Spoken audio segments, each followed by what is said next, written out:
So I go to this meeting at the council offices tonight because that's the kind of way I spend my time. You know, I'll go to a consultation.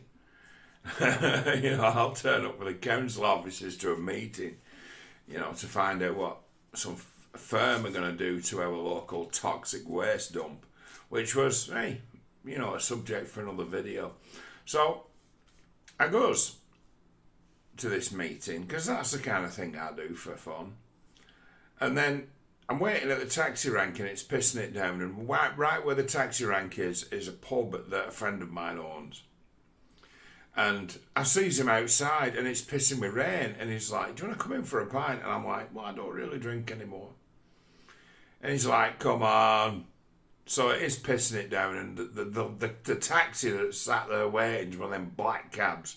If you get in one of them black cabs, you always get ripped off. It costs like 40% more or something like that. So I didn't get in it. And so I went and spent some time in my friend's bar. Now, there's a reason why I've not been in my friend's bar. I went in there when it was a building site. During the COVID lockdown, it was used as a speakeasy. When it was a building site, it was a secret place you could go and have a drink. But since then, I haven't been down, and it's like now all about house and dance music. And I met some people today who were really serious about that kind of stuff. So I was talking to a guy from South Africa who was a DJ, you know, but he kind of makes his own music, sort of DJ, South African lad, really nice. And he'd sort of found himself in that place as, this is a place for me to go because these people play my kind of music. So it's like, they've developed a kind of following of these people who are like enthusiastic for what I think is a very dead kind of music. I think dance music's as dead as you like. It is a matter of just reproduce what works over and over and over again. And there's no creativity involved. And that was the problem I had with it 25 years ago. Because it's not changed as far as I'm concerned. So I hate to say it, it's like a lot of my friends are musicians, and then in a different camp, a lot of other of my friends are these people who love this dance music shit, who call themselves producers and DJs and the like. And I found myself doing something again that I always do, and I'm like, why can't you guys evolve this kind of music? Why can't you do what others have done before you and create beautiful hybrids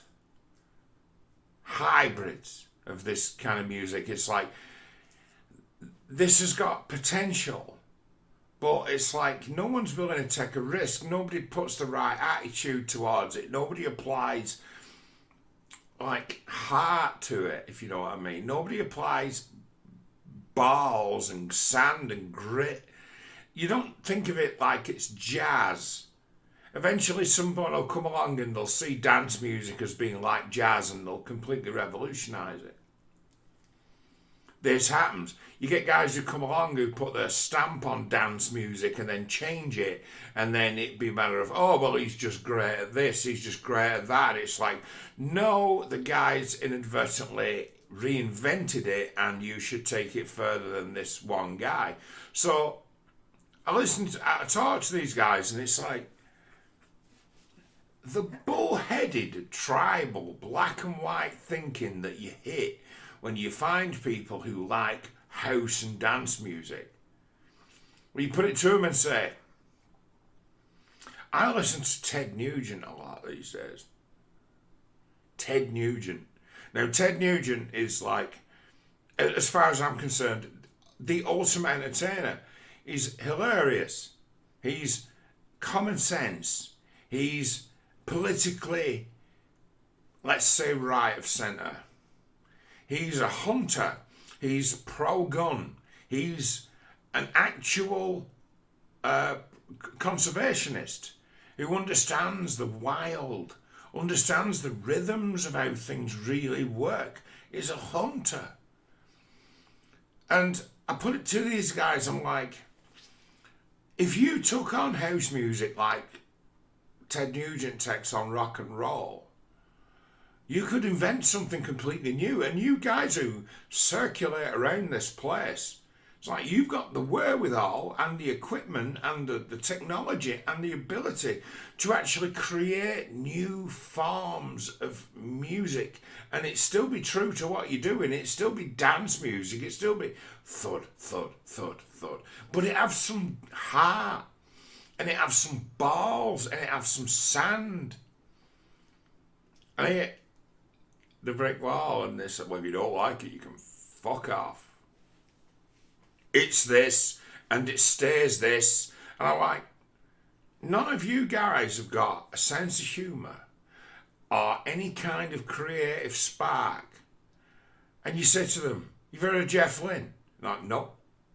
You've heard of ELO? Like, no. Who were they? Never heard of them. So you go, well, it's like, this is a guy who was raised, and he'd be about 10 years younger than the pioneers of heavy metal. And he grew up in the same place as they did.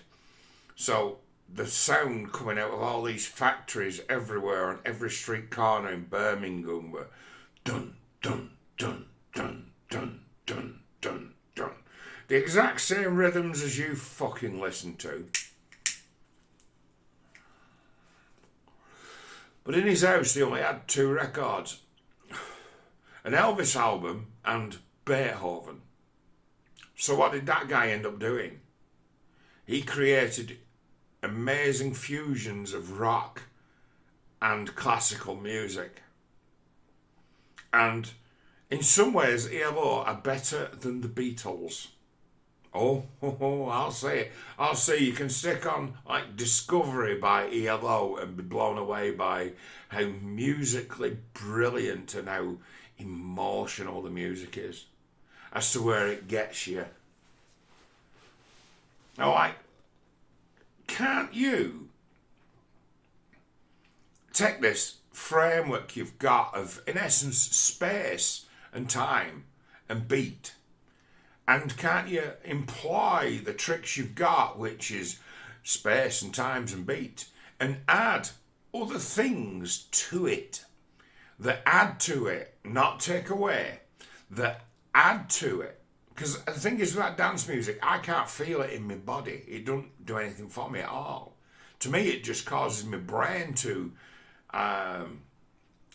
what's the word? I can usually pick up where they've stolen the samples from that they've looped for the beats. So to me, it becomes a quiz. Dance music to me is a quiz. So a song comes on, dance music, and I'm like, this is like 4 seconds of If Only I Could by Sydney Youngblood. Like, what? If Only I Could by Sydney Youngblood. Put it in YouTube, you can have a listen to it if you want. This is like 4 seconds of that on a loop for 4 minutes. And that's the beat. And it'd be that simple.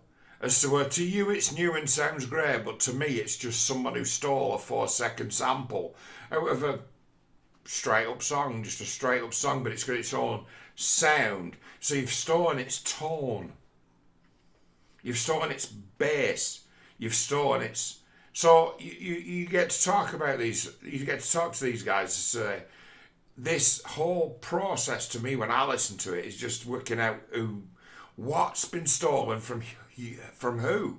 Well, because you guys have got no expanded musical knowledge that goes back years. Yeah? It's all new to you. So you're like thinking it's revolutionary, and it's not. I'm like, it's not revolutionary. It's like, you can revolutionise it if you only understood what it was. So I'm there listening to this music, and I'm like, this is lazy, this music. Lazy. As to it could be so much better.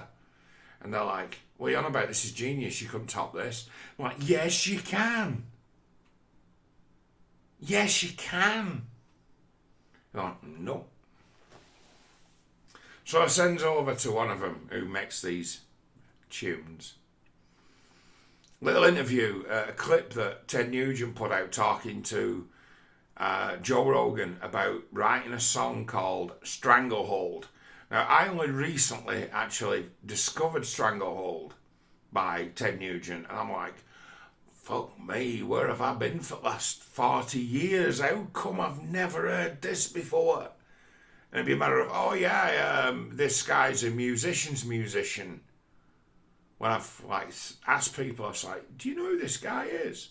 I thought he was that guy who every now and then went on Alex Jones and went on Joe Rogan and just talked a load of sense and was into hunting and shooting and killing animals.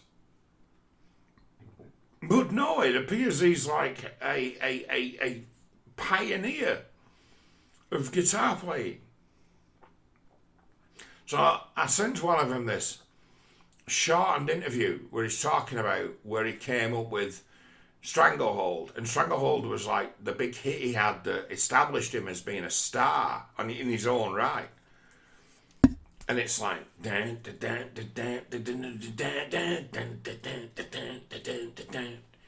so where it borrows and almost perfects things that guys before him did, like Bo Diddley, Chuck Berry, and it takes what they did well that catches you here, that no one can ignore, and then just makes it better, just hammers it. Even plays instruments that nobody else would think of playing and things like that. It's like hollow-bodied guitars. They're used for like bluegrass music and jazz, and he uses them for rock. And it's like most people pick up these guitars and they haven't got the spirit of it. So it's a matter of things sound like shit when other people use these guitars. But I've got like double reverb, hollow-bodied guitars. So it's like then the feedback, all the echo becomes actually part of what he's playing, and he's conscious of that. It's no longer a byproduct, it becomes part of it. And I'm like, to these guys, I'm like, if you took the spirit of Ted Nugent and what he tries to do and his attitude towards it, and you were to employ that in your dance music, it's like the hybrid that could be born would be like something absolutely brand new. And it'd be like, it's got all the hallmarks of this thud shit you like, but also would have that exciting thing that gives you goosebumps about a great guitar riff.